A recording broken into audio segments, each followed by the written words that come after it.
These clubs, these Satanism people, how they dress things up, how they introduce things to people, how they finesse it. How they say they don't worship Satan. They're a bunch of liars. You can bring them on your show. I'm willing to challenge any of them on your show to prove to them that they do serve the devil. They do serve Satan. Hey everyone, this is Shelby Bowen with Charisma Magazine. There is obviously a war going on in our culture today. You see everything happening at Asbury University in the revival, in the young students there, but we also see the rise of these satanic clubs in schools. I don't know a better person to talk about it than who's joining me today, which is Evangelist John Ramirez, and he is speaking out against what is happening in these schools, clubs, and just give us a little information on what's going on. So, welcome to Charisma Magazine. Hey man, well, thank you so much for having me. It's a blessing to be here on your platform, and I believe we need to open up some eyes and ears spiritually, and because people need to understand and be aware of what's happening in the spirit realm, and whatever happens in the spirit realm, eventually takes place in the natural. So these clubs, these Satanism people, how they dress things up, how they introduce things to people, how they finesse it. How they say they don't worship Satan. They're a bunch of liars. You can bring them on your show. I'm willing to challenge any of them on your show to prove to them that they do serve the devil. They do serve Mhm. Satan. It's like me being. I was saying earlier. I can tell you, hey, my sister, I'm a Christian. I'm a follower, and I'm a follower. But I don't follow Jesus. I don't serve Jesus. How could I be a Mhm. Christian? How could I be a Muslim and don't follow Allah? How could I be a Buddhist and don't follow Buddha? I mean, there has to be in the foundation of whatever you follow, it has to be a deity. It has to Yeah. be something that you have to bow down to, something that you have to serve, and something that you have to give your allegiance to. Mhm. So there's no if you're a Satanism and you say you don't follow the devil, I think you're a pretty good liar. I think what it seems like is they're trying to they're sneaking it in there. They're trying. Oh, this isn't a big deal. This is not a big deal. It's Mm-hmm. Mm-hmm. just a club, but we don't believe in Satan. Obviously that's not true. So, what is the danger of that? Obviously, you've been on the other side, in the satanic world.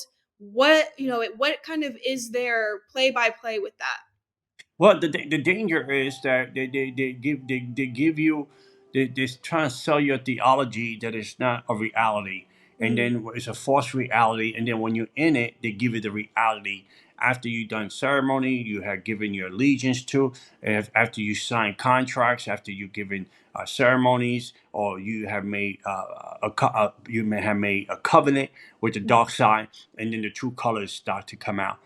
And then they start saying, yeah, we do serve Satan, but we do it for protection. We do it for blessings. We do it for prosperity. We do it for these contents of doing it this way. It's harmless.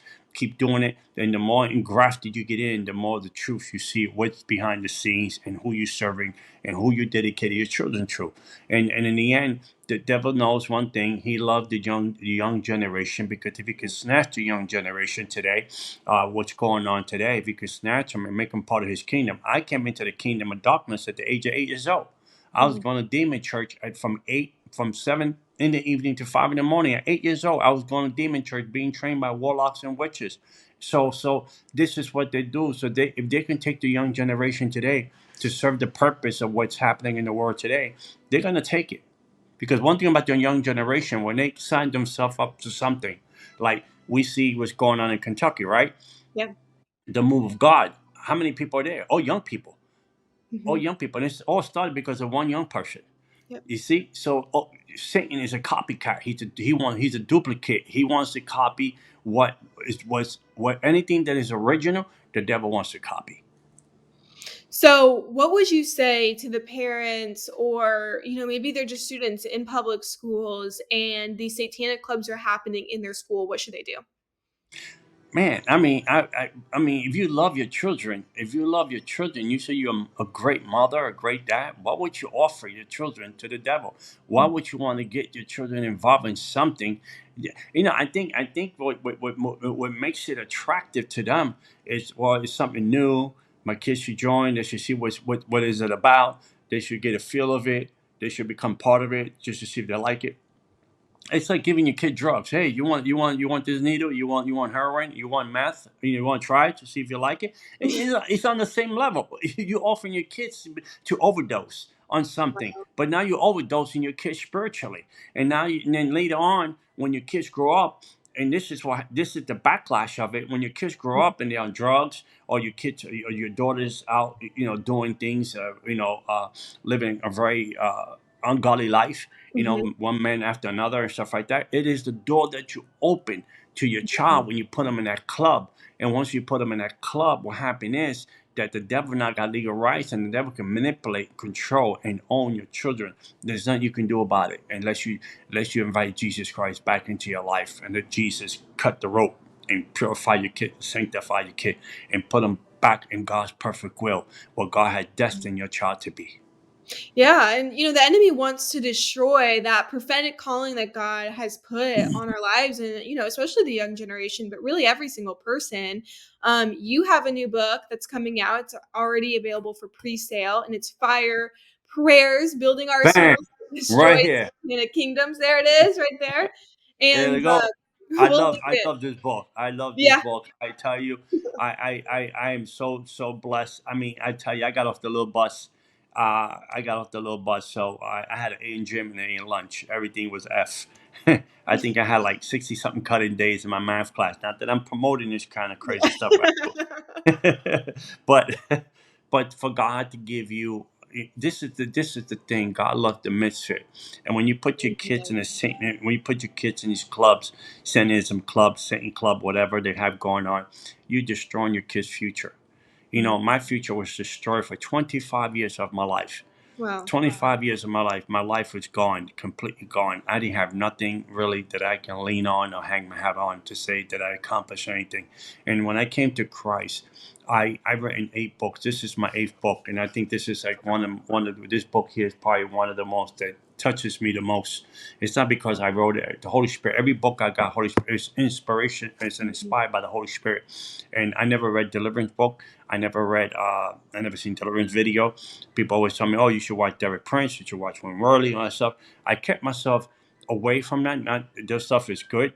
I'm not saying nothing is bad about their stuff. I wanted the Holy Spirit to teach me. Paul went away for 3 years after he got saved, and Mhm. Paul became an apostle. He became an amazing man of God, and his journey, and he wrote the New Testament. And I wanted to be like a Paul, right? Because I had the experience like a Paul. To make a long story short, I got recruited from the second heaven, and at 7.5 years old, this necklace fell from the second heaven, fell on my feet. I was 7.5 years old. I was in a broken lot in the South Bronx with my young friend, and this necklace fell. 7 demonic powers fell on my feet. I put it around my neck. Age of 8, I'm in the witch house getting my first ceremony. Paul got recruited from the third heaven. Paul, in the book of Acts, Jesus said, Paul, why you prosecute me? He said, who are you? He said, I'm Jesus of Nazareth, who you prosecute. I mean, how awesome is that? And Yeah. and my life has so much parallels to Paul. So when God gave me an opportunity to write books and the gift to be a secretary, really, I don't even consider myself an author, just a secretary for the kingdom. And man, and this, and I wrote this book. I wrote this book here, Fire Press, and it's a manual. It's a manual. It's different than my other books. Way different. My other books are amazing, but this is this is so unique and so amazing. This book because we buy a laptop Mhm. and it comes with a manual. We buy a television, it comes with a manual. We buy a refrigerator, it comes with a manual. And we put our trust so much in the manual to teach. When you buy a new car and you have a whole bunch of buttons and you don't know what you're trying to push, and you go to the manual, you're like, oh, which this button for this, or this button for that. Oh my God, I got CarPlay. Oh my God, I got this. Oh, I can do this with my car. Wow, all this technology, and you go crazy and you love it, right? And God left the book on the earth. It's called the Bible, a manual for humanity, how to live. And the Holy Spirit said, once you write a manual for spiritual warfare prayers, how Wow. to destroy satanic kingdoms, not to destroy satanic plots, schemes, wild entrapment, hindering, delay, and blockages, but Mhm. destroy satanic kingdoms because the devil will rise up a kingdom against you. You saw all ancient Israel.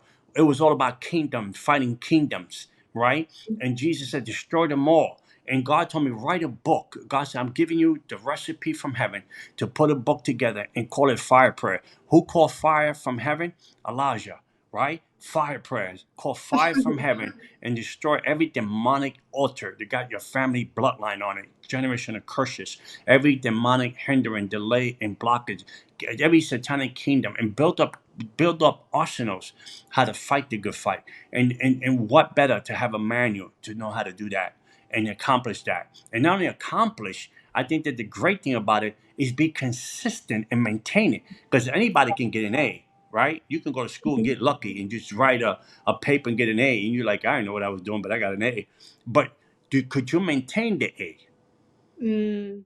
Could you maintain the A? Could you maintain your deliverance? Could you maintain your bloodline, your family bloodline, pure, holy, righteous for Jesus? Could you maintain? How is it that I have a high school diploma and I prayed for my daughter and broke the curse, like fire prayers, broke the curse. And my daughter has a bachelor's degree in psychology today. Wow. You see, so there's curses that runs in the bloodline. There's generational blessings that the church is always talking about. They're pimping you with the generational blessing, but no one deal with the medication. No one deal with CBS. No one deal with Walgreens. No one deal with the high blood pressure, diabetes, cancer. There's running in the family rampant. People getting cancer all over the place. Christians getting cancer, fourth stage cancer. My mama had it. My grandfather had it. My auntie had it. Now my sister has it. Now I have it. How you deal with this thing? This is how you deal with that devil right here. This is the manual to put the devil in his place and let him know that my body belongs to the temple of the Holy Spirit. And I will let you know that my body will be purified because I'm going to release fire prayers upon every devil that shows up and let them know you picked the wrong house to mess with.